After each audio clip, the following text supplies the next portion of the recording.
ഇത് ഓണത്തിന് മുന്നേയുള്ള വീഡിയോ ആണ് കേട്ടോ. ആദർശേട്ടൻ ഇങ്ങോട്ട് വന്നതിൻ്റെ ആ ഒരു ടൈമെത്തിയാണ് കേട്ടോ. അപ്പോൾ രാവിലെ എനിക്ക് ആദർശേൻ്റെ കുളിക്ക് കഴിഞ്ഞിട്ടുണ്ട്. ഞങ്ങൾ പിന്നെ ചായ കുടിക്കാൻ വേണ്ടി ഇരുന്നു കേട്ടോ. അപ്പം അട പുഴുങ്ങിയിട്ടുണ്ടായിരുന്നു. അടാന്ന് വെച്ചാൽ ചക്ക വരട്ടിയതുണ്ടല്ലോ, അതൊക്കെ വെച്ചിട്ടുള്ള അട പുഴുങ്ങിയതാണ് കേട്ടോ.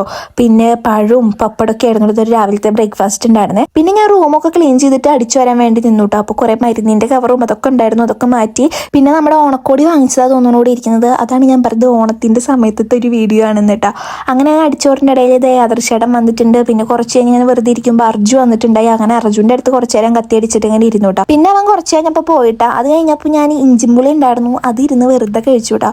പിന്നെ ഞാൻ എപ്പോൾ കിടക്കുമ്പോൾ എന്നെ ചൊറിയാൻ വേണ്ടിയിട്ട് എൻ്റെ പിന്നാലെ വരും കേട്ടോ ആദർശേട്ടൻ. അത് കഴിഞ്ഞിട്ട് ഇത് അത് വന്നിട്ടുണ്ട്. അപ്പോൾ ഇവർ വരുമ്പോൾ ഓക്കെ വാങ്ങിച്ചു വന്നിട്ടുണ്ടായിരുന്നു. കുറേ നാൾക്ക് ശേഷമാണ് കേട്ടോ ഞാൻ ഈ സംഭവം കാണുന്നത്. മുന്നേ പഠിക്കാനൊക്കെ പോകുമ്പോൾ എപ്പോഴും വാങ്ങിച്ചു തരുന്നതാ. പക്ഷേ ഇതിൻ്റെ ഉള്ളിലൊരു സംഭവം ഉണ്ട്, ബലൂൺ ഉണ്ട് പറഞ്ഞു.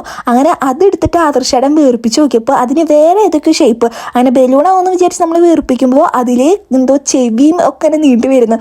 അപ്പോൾ അത് കണ്ടിട്ട് കുറേ നേരം നിർത്താതെ ഓരോ ട്രോൾ അങ്ങോട്ടും ഇങ്ങോട്ടൊക്കെ പറഞ്ഞിട്ട് എല്ലാവരും കൂടി ഇരുന്ന് ചിരിക്കായിരുന്നു കേട്ടോ. അങ്ങനെ ഇരിക്കുമ്പോഴാണ് നമ്മുടെ വീടിൻ്റെ മുറ്റത്ത് ഇരുമ്പാമ്പുളി നിൽക്കുന്നത് കണ്ടത് കേട്ടോ. അപ്പോൾ ആദർശേട്ടൻ വേഗം പോയിട്ട് അത് പൊട്ടിക്കാൻ പോയി. അപ്പോൾ ഇനി എന്തായാലും ഇത് പൊട്ടിച്ചു, ഇനി ഇത് വെച്ചിട്ടൊരു ചലഞ്ചിങ് വീഡിയോ ചെയ്യാന്ന് പറഞ്ഞിട്ട് ആദർശേട്ടൻ എനിക്കും ദേവട്ടനും തരുവാണ് കേട്ടോ. ഇതിൽ ആരാണ് പെട്ടെന്ന് ഇത് കഴിച്ച് തീർക്കാന്ന് പറഞ്ഞിട്ട്. അങ്ങനെ ഞാനും ദേവട്ടനും ഭയങ്കര മത്സരമായിരുന്നു. പക്ഷെ ഇത് കഴിച്ചു കഴിഞ്ഞപ്പോൾ നമുക്ക് വലിയ പുളിയൊന്നും തോന്നിയില്ല. പക്ഷെ കുറേ കഴിച്ചപ്പോൾ നാവിലെ തൊലിയൊക്കെ പോയി തുടങ്ങിയിട്ടുണ്ടായിരുന്നു. അങ്ങനെ ഞാൻ ജയിച്ചാലും കൂടിയിട്ട് ദേവട്ടൻ എനിക്ക് അങ്ങോട്ട് വിട്ടു തരുന്നില്ല, അവൻ നിർത്താതെ കഴിക്കായിരുന്നു. പിന്നെ ആദർശേട്ടൻ പുറത്ത് പോയി വരുമ്പോൾ സ്ട്രോബെറി അതുപോലെ തന്നെ പ്ലം ഒക്കെ വാങ്ങിച്ച് വന്നിട്ടുണ്ടായിരുന്നു കേട്ടോ. അപ്പം ഞാൻ കുറേ നാളായിട്ട് സ്ട്രോബെറി പറയുന്നു, പക്ഷെ ഇവിടെ ഇത് കിട്ടാണ്ടായിരുന്നില്ല കേട്ടോ. അപ്പോൾ ആദർശേട്ടൻ അത്താണിക്ക് വടക്കാഞ്ചേരിക്ക് അങ്ങോട്ട് പോയപ്പോൾ ഇത് കണ്ടപ്പോൾ വാങ്ങിച്ചു വന്നതാണ് കേട്ടോ. പക്ഷെ അതിൽ കുറേയൊക്കെ ഇങ്ങനെ കേടായ പോലെ നല്ല ഫ്രഷ് ആയിട്ട് എനിക്ക് തോന്നിയിട്ടുണ്ടായിരുന്നില്ല കേട്ടോ.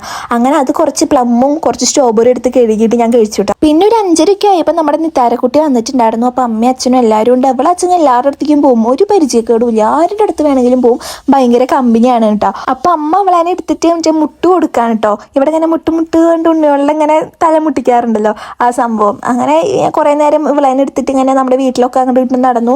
അത് കഴിഞ്ഞിട്ട് ഞാനും ആദർശേട്ടനും കൂടിയിട്ട് റോട്ടിൽ കൂടെ നടക്കാമെന്ന് പറഞ്ഞിട്ട് ഇങ്ങനെ നടക്കാനുണ്ടോ. അപ്പോൾ ആദർശേട്ടൻ ഇവളേനെ എടുത്തിട്ട് എന്തൊക്കെയോ കാണിച്ചു കൂട്ടുന്നു. ലാസ്റ്റ് മാമൻ്റെ മുഖത്തിട്ടിട്ട് എൻ്റെ മോള് നല്ലൊരു ചവിട്ട് കൊടുത്തു കേട്ടോ. അങ്ങനെ കുറേ നേരം അവളേനെ അങ്ങോട്ടും ഇങ്ങോട്ടൊക്കെ എടുത്ത് നടന്ന് ലാസ്റ്റ് ആദർശേട്ടൻ ഇവളേനെ വീട്ടിലാക്കി കൊടുക്കാൻ പോയിട്ടോ. അപ്പം നമ്മുടെ ഇന്നത്തെ വീഡിയോ ഇത്രയേ ഉള്ളൂ. ബൈ.